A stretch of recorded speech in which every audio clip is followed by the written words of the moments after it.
아멘으로 하나님을 예배하겠습니다. 할렐루야. 자, 오늘도 같은 말씀 앞에 서는 모든 분들 예수님 이름으로 환영하고 축복해드립니다. 자, 우리 2026년에 소망과 결단 또 한 번 먼저 신앙 고백하고 말씀 앞에 들어가도록 할게요. 주보 뒤편 하단을 보시고 큰 목소리로 교독하여 고백하도록 합니다. 한 걸음씩 예수님과 함께 범사에 예수님의 이름으로 한 번만 더 한 걸음씩 예수님과 함께 범사에 예수님의 이름으로 금년 한 해도 이 고백을 계속 선포하면서 예배자로서의 다짐을 잘 지켜나가시기 바랍니다. 자, 오늘은 지난주 말씀에 이어지는 내용입니다. 물론 지난주 말씀을 다 기억을 못해도 상관은 없지만, 자, 예수님이 바리새인들이 했던 질문에 대한 대답의 내용입니다. 그 두 가지 질문을 했는데, 지난주에 그 첫 번째, 어찌하여 당신의 제자들은 금식을 안 합니까? 이 내용이었습니다. 금식이라는 것에 관한 질문이죠. 당시 바리새인들에게 있어서 금식이라는 것은 반드시 지켜야만 하는 것입니다. 자, 그런데 저들이 보기에 예수님과 그의 제자들이 반드시 지켜야 할 것을 지키지도 않을 뿐더러 심지어는 이상한 사람들과 죄인이나 세리들 이런 사람들과 어울려 오히려 먹기를 즐기는 것처럼 보였단 말이죠. 그래서 그들이 보기에 그런 모습이 율법을 어기는 것을 넘어 심지어는 하나도 안 경건해 보인 거예요. 무슨 교회 다니는 사람들이 저래? 이런 식으로. 무슨 율법을 지키는 사람들이 말이야, 이렇게 경건하게 행동을 해야지 말이야. 뭐 이런 거랑 비슷합니다. 어떻게 머리를 노랗게 물들이고 교회로 올 수 있어? 이런 거예요. 사실상 그들은 이미 마음에서부터 예수님과 그 일행들을 향한 어떤 정죄가 이미 발동하고 있는 겁니다. 생각해보면 우리는 우리의 기준 하에서 상대방을 먼저 판단해버리는 경우가 사실 흔하죠. 개인적인 생각이지만 특히 우리나라 사람들이 그게 좀 심한 것 같습니다. 딱 보면 알아요. 이런 거 있잖아요. 딱 보면 알아요. 실제로도 뭐 맞추는 걸 수 있겠지만 어쨌거나 우리는 판단을 합니다. 그리고 나서부터 사정과 이야기가 주고받죠. 사실은 제가 그래서 이러면서 그 얘기를 들어도 주고 내가 관용하는 거죠. 판단은 내가 했는데 설명은 상대방이 하는 거예요. 이러면서 우리나라 사람들은 보통 이렇게 교제를 하는 것 같습니다. 자, 어쨌든 이에 대한 예수님의 대답도 두 가지 비유였었어요. 지난주 얘기지만 조금만 정리하자면 하나는 생배 조각을 낡은 옷에 붙이지 않는다 하는 비유였고요. 두 번째는 새 포도주는 낡은 부대에 넣지 않는다 하는 비유였습니다. 자, 이거는 굉장히 일상적인 비유였기 때문에 누구나 다 아는 거예요. 그럴 수 없다라는 결론을 누구나 다 아는 거예요. 그럴 수 없다는 결론과 답이 다 나와 있는 거예요. 누구나 다 아는 거, 그럴 수 없다는 거. 근데 이 비유에 따르면 결국 예수님이 하시는 말씀은 이거예요. 당신으로 말미암아 선포된 이 비유의 이 이야기, 하나님 나라의 새로운 복음은 너희의 당시의 그 율법주의적 전통과 틀에는 담을 수 없다라는 게 예수님의 메시지였었어요. 이거를 바리새인들이 알아들었을까요? 못 알아들었을까요? 알아듣죠. 비유가 너무 뻔한 건데, 다 알만한 비유인데 이거 그런 의미야? 이러면서 이제 듣는 거죠. 예수님은 금식이나 기도, 예배 이런 형식 자체를 부정하셨던 것은 아니라고 제가 지난주에도 말씀드렸습니다. 부정하신 건 아니에요. 다만 예수님은 분명히 새 포도주와 부대를 모두 버리게 되는 경우를 염려하셨던 거예요. 그런데 분명한 건 이거죠. 진정한 본질을 담아내기 위해서 첫 번째, 너희들의 그 고착화된 율법은 어느덧 적절하지가 못하다라는 것과 두 번째, 얼마든지 너희의 태도를 유연하게 할 수 있지 않았겠냐.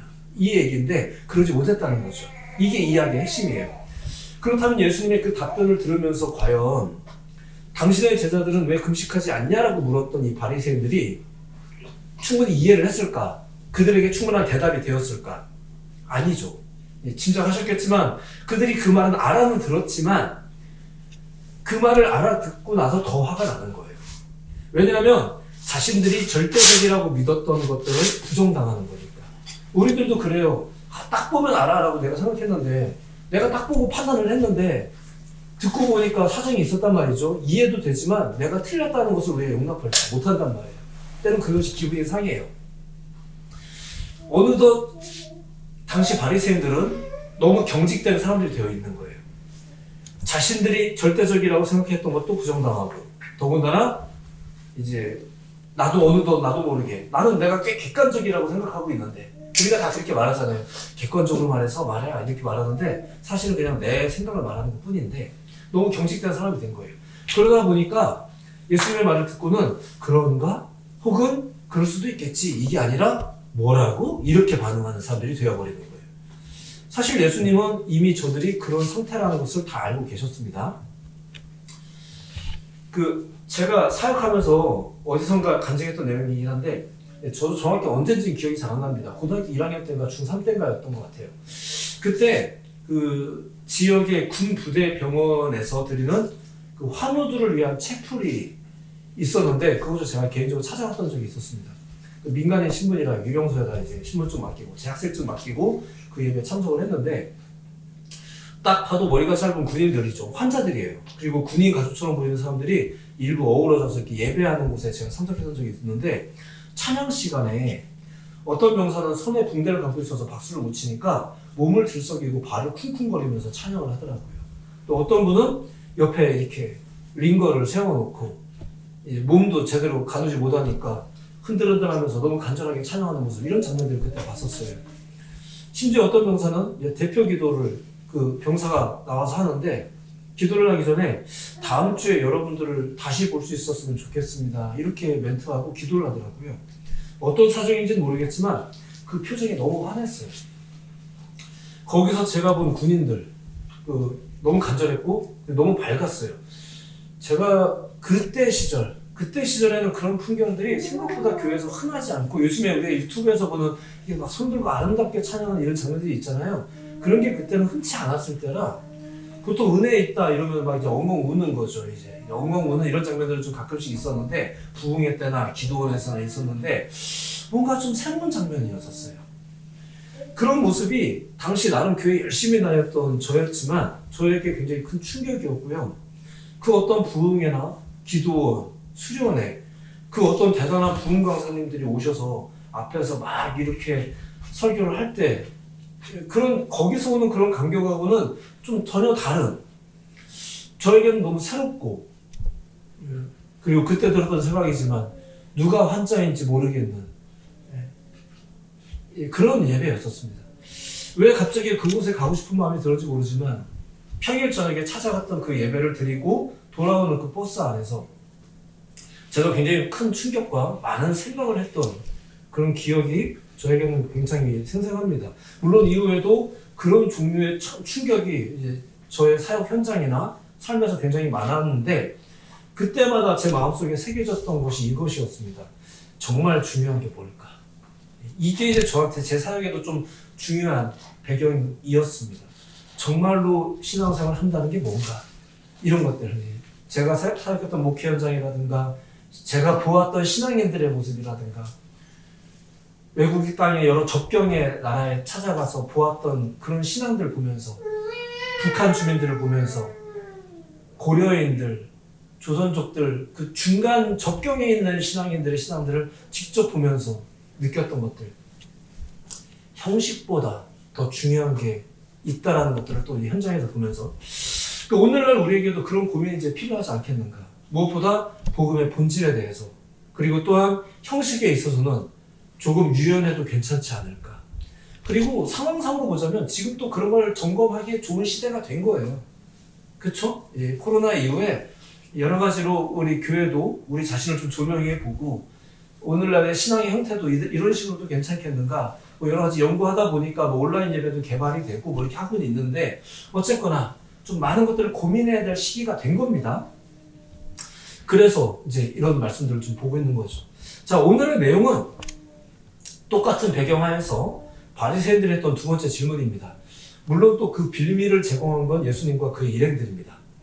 자, 그 내용을 보면 이렇습니다. 바리새인들이 이번에 문제시 삼았던 건 이런 겁니다.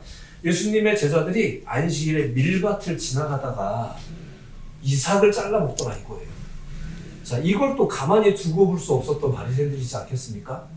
예민해질 대로 예민해진 그들의 눈에는 예수님의 무리가 또 틀린 걸로 보이는 겁니다. 또 정죄하는 거죠. 하지만 그들은 화를 누르며 또 고상한적 질문을 하는 겁니다. 이렇게 질문했어요. 안식일에 하지 못할 일을 이렇게 해도 되는 거냐? 또 이렇게 최대한 참아가면서 또 질문을 한 거예요. 이 자리에는 여러분들도 아셔야 되는 건 뭐냐면은 사람들이 보통 이 이야기를 안식일 논쟁이라고 합니다. 안식일에 대한 내용이라고 하는데 이제 오늘 설명하겠지만 이게 단지 안식일에 관한 논쟁은 아닙니다. 이제 이게 오늘 이야기의 중요한 핵심이기도 합니다. 자, 일단 오늘 이야기를 보면 안식일이 어떤 날인지부터 잠깐 보면 이렇습니다. 안식일이라는 것은 하나님이 6일간의 창조 작업을 마치고 7일 때 쉬시면서 그날을 거룩하게 하셨다 해서 그날을 안식일, 세버스 해서 이제 안식일이라고 칭해진 날이에요. 이 용어는 쉼이라는 뜻입니다. 멈춤, 그리고 무언가를 그치다라는 의미의 히브리어 샤바트에서 나온 그런 말이기도 합니다. 단순히 일을 하지 않는 쉬는 6일간은 별개의 날, 이게 아닙니다. 6일간의 창조를 완전하게 만드는 날이 요 7일인 거예요. 다시 6일만이 우리들의 삶이고 하루는 난 더 일하고 싶은데 나는 어떻게 하고 싶은데 쉬어야 된다 하는 그런 게 아니라 이 날이 있음으로 인해서 6일이 완전하고 6일에 하나님이 행하신 일이 거룩하고 좋았더라라고 부릴 수 있는 날이 되는 거예요. 그 하루로 말미암아 6일에 대한 활력과 6일에 대한 증명과 6일에 대한 하나님의 일하심이 확정이 되는 거예요.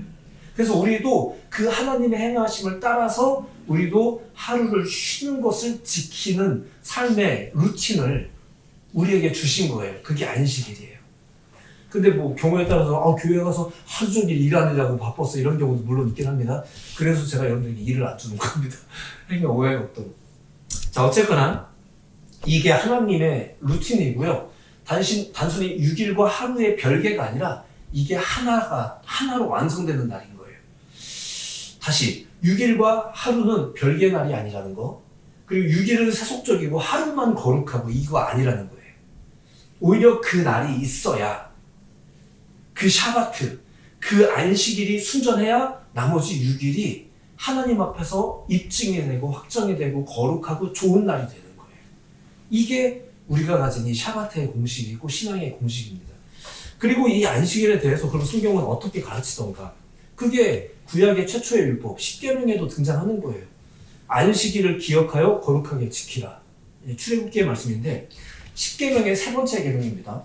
그리고 그 묘사를 다시 한번 이제 들려드리자면 이렇습니다. 안식일을 기억하여 거룩하게 지키라. 첫 번째는 기억하는 거고요. 두 번째가 지키는 거예요. 근데 어떻게 지키냐? 거룩하게 지키는 거예요. 근데 그 거룩하게가 뭔지 잘 모르잖아요.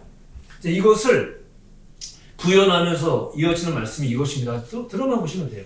엿새 동안은 힘써 내 모든 일을 행할 것이나 일곱째 날은 네 하나님 여호와의 안식일인즉 너나 네 아들이나 네 딸이나 네 남종이나 네 여종이나 네 가축이나 내 문 안에 머무는 객이라도 아무 일도 하지 말라. 자, 이런 말씀이 있다 보니까 여기에서 아무 일도 하지 않는 것이 거룩하게 지키는 것이라는 공식이 생긴 겁니다.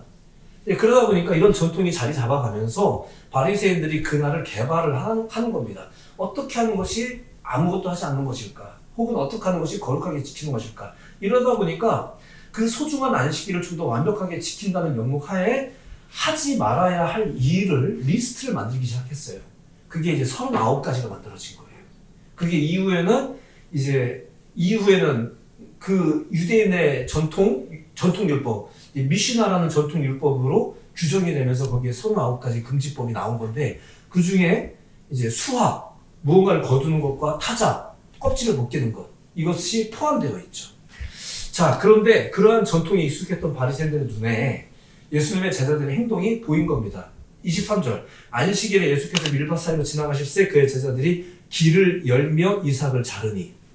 길을 열며 이삭을 자르니라는 부분이 조금 모호하긴 합니다. 이게 번역이 약간 모호하게 됐는데 이게 이 말만 보면 마치 길을 내기 위해서 풀을 쳐내는 모습처럼 보이긴 합니다. 근데 원문의 뜻을 잘 보면 제자들이 밀밭 사이에 예수님과 함께 좁은 길을 지나가다가 길가에 늘어진 이삭을 보고서는 손으로 따서 그것을 비벼서 먹었더라. 이런 상황입니다. 그러니까 손으로 밀을 따고 수확이죠. 그리고 그 밀을 먹기 위해서 손으로 이제 껍질 비비는 거예요. 타작이죠.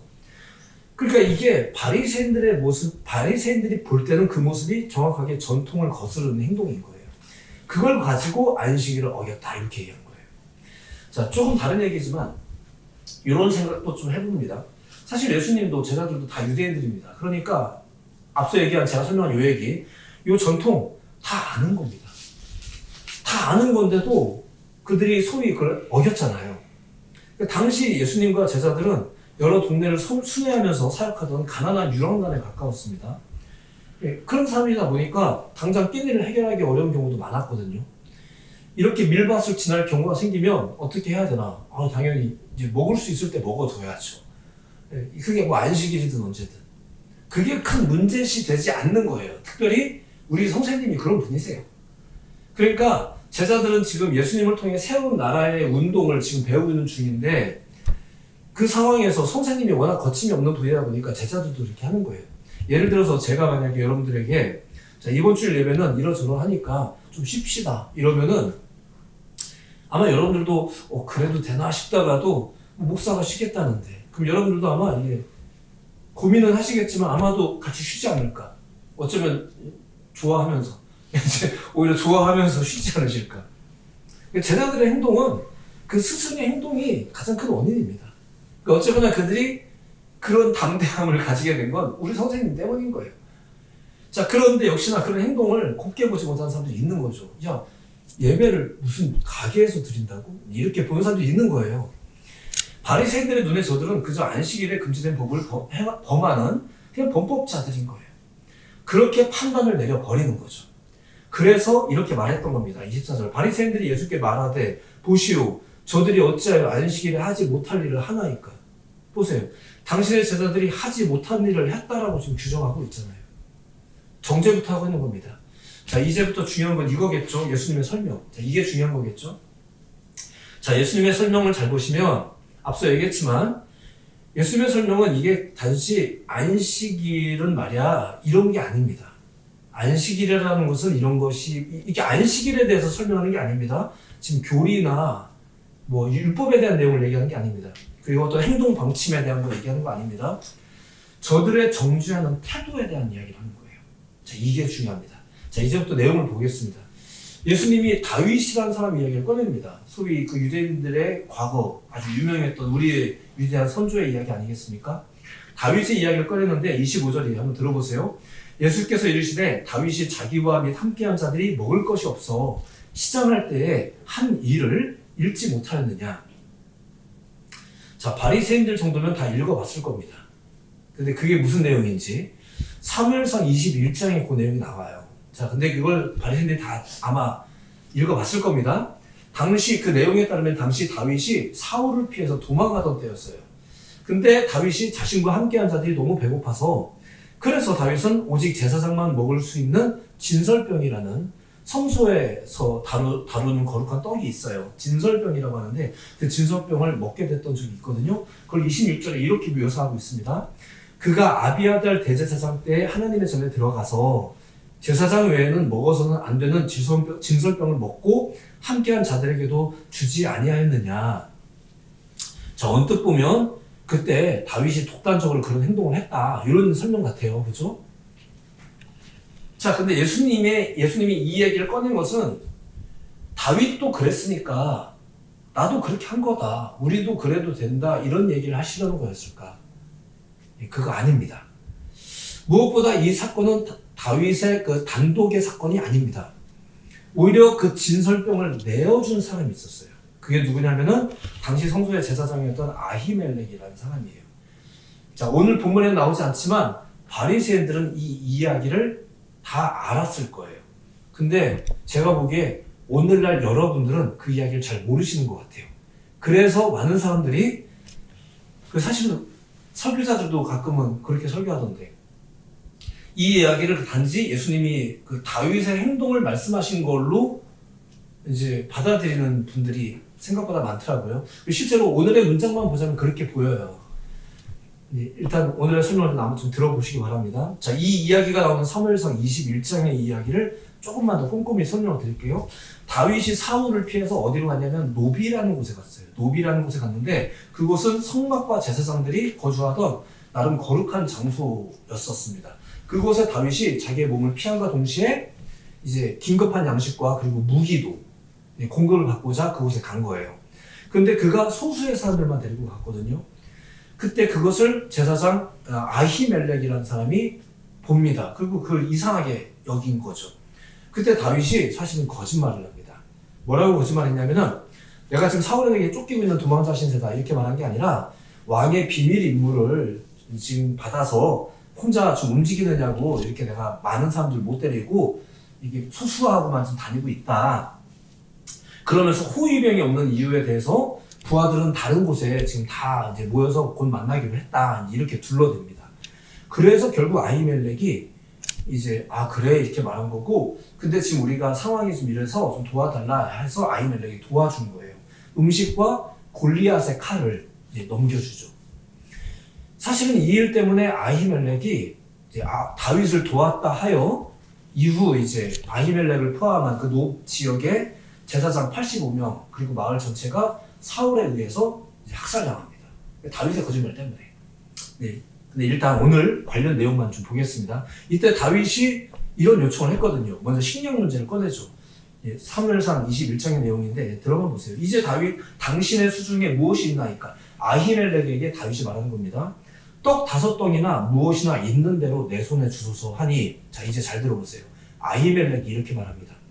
제사장이 다윗에게 대답하여 이르되 보통 떡은 내 수중에 없으나 거룩한 떡은 있나니 그 소년들이 네 옆에 있는 사람들이 여자를 가까이만 하지 아니하였으면 주리라 이렇게 말해요. 그 거룩한 떡이 진설병입니다. 당시 제사장만 먹을 수 있는 떡이에요. 잘 보시면 다윗이 독단적으로 그 떡을 가지고 이러쿵저러쿵 했다 이게 아니에요. 아히멜렉이 그 떡을 내준 거예요. 그리고 예수님이 말하고 싶은 건 뭐냐면 다윗을 말하고 싶은 게 아니라 그 아히멜렉을 말하고 싶은 거예요. 다윗에 대해서 말하는 게 아닙니다. 당시 아히멜렉이 규정보다 사람의 생명을 살리는 것을 우선시하면서 그 떡을 나누어 주었다는 걸 지금 바리새인들에게 말하는 거예요.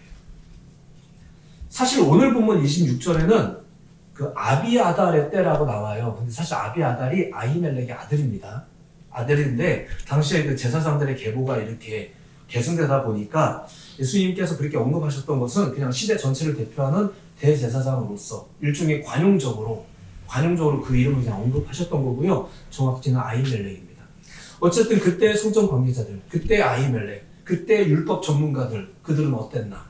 오히려 율법의 참된 정신을 기억하고 있었다. 너희의 전통이 본래 그랬지 않니? 이걸 지금 바리새인들에게 말하는 겁니다.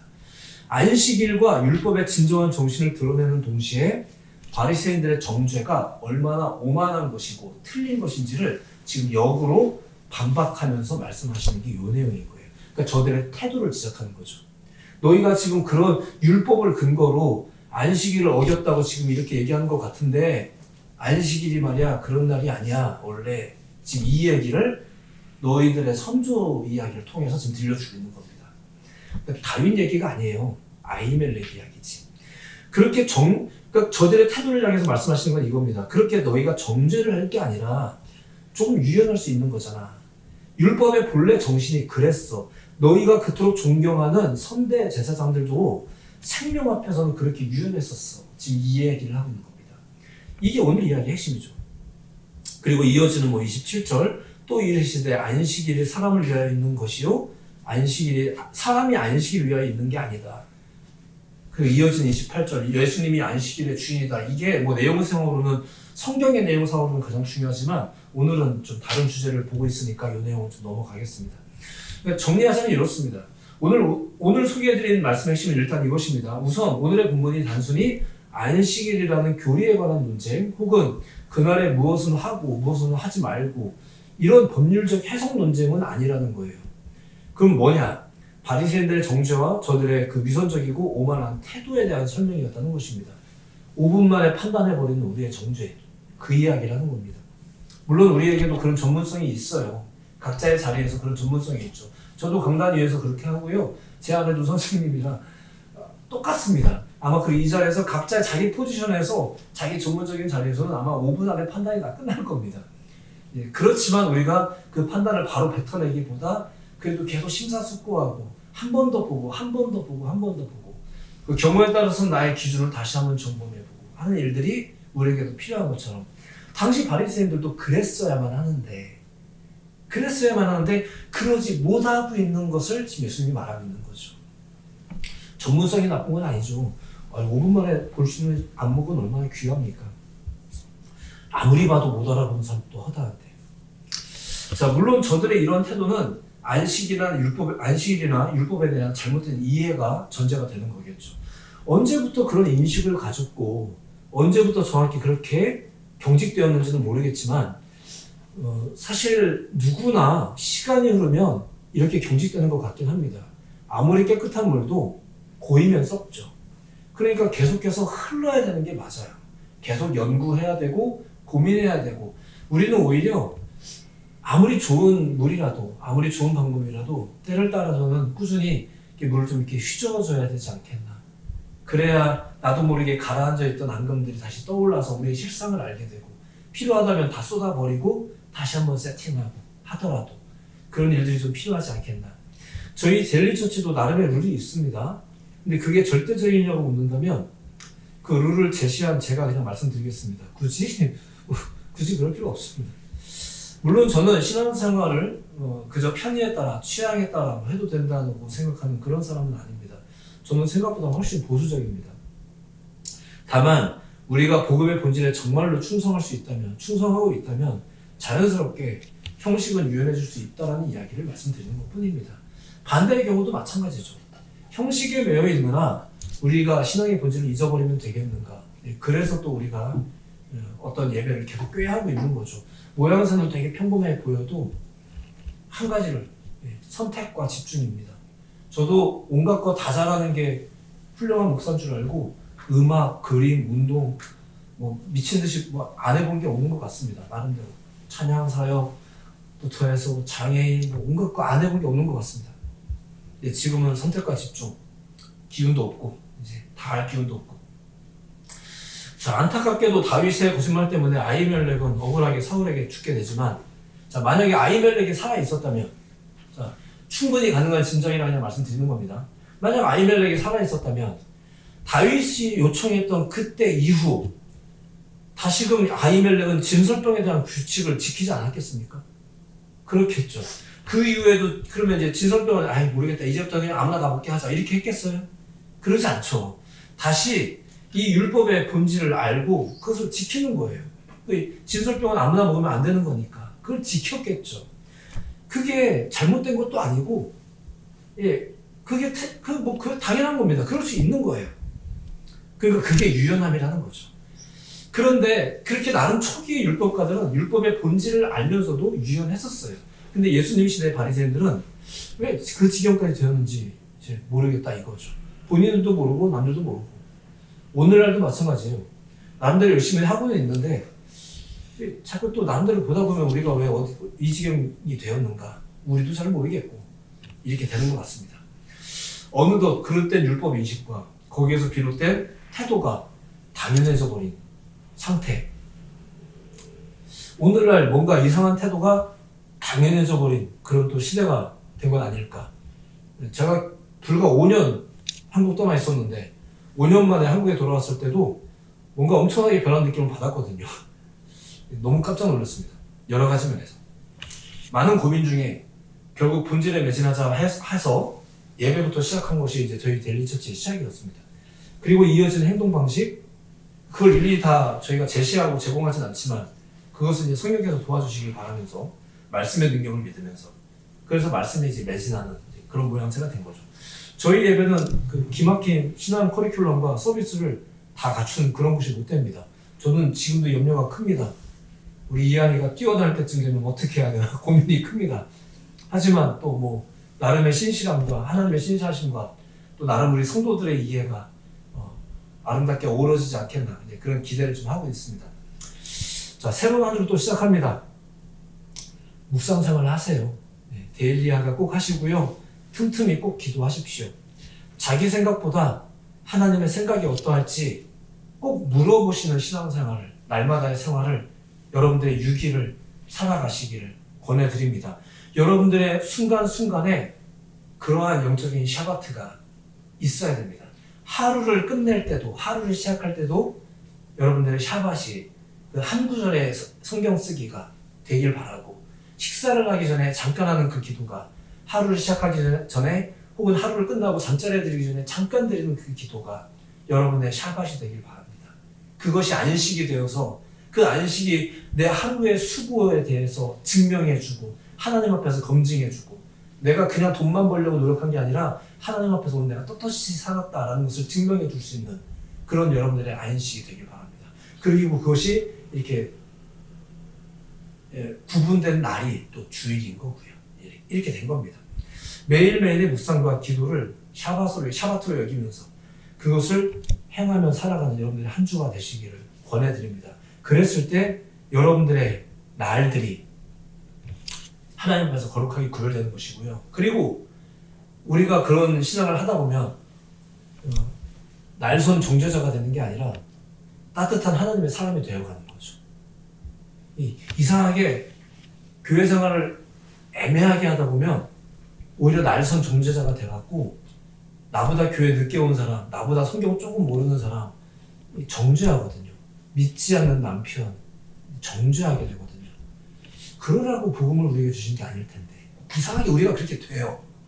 이상하게 이렇게 돼요. 그런 여러분들 자신을 보게 될 거예요. 정신 바짝 차리세요. 나도 모르게 그렇게 돼요. 막 사악해서 되는 게 아니고요. 이상하게 그렇게 돼요.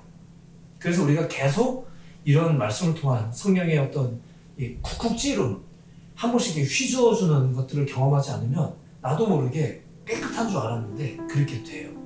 그래서 우리가 그런 예배들, 그런 고민과 그런 질문들을 이렇게 매주 말씀을 통해서 다시 한번 새기고 월요일로 뛰어들고 하는 거죠. 날선 정죄자가 되시지 마시고 따뜻한 하나님의 사람들이 되시기를 예수님의 이름으로 권면해 드립니다.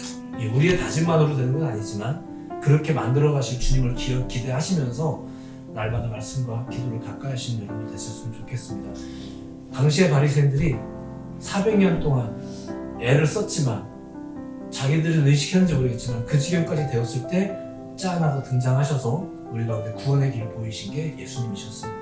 그 예수님을 믿고 예수님과 함께 한 주를 살아가시는 여러분들의 새로운 한 주가 되기를 다시 한번 예수님의 이름으로 축복해드리고 응원해드립니다. 기도하겠습니다.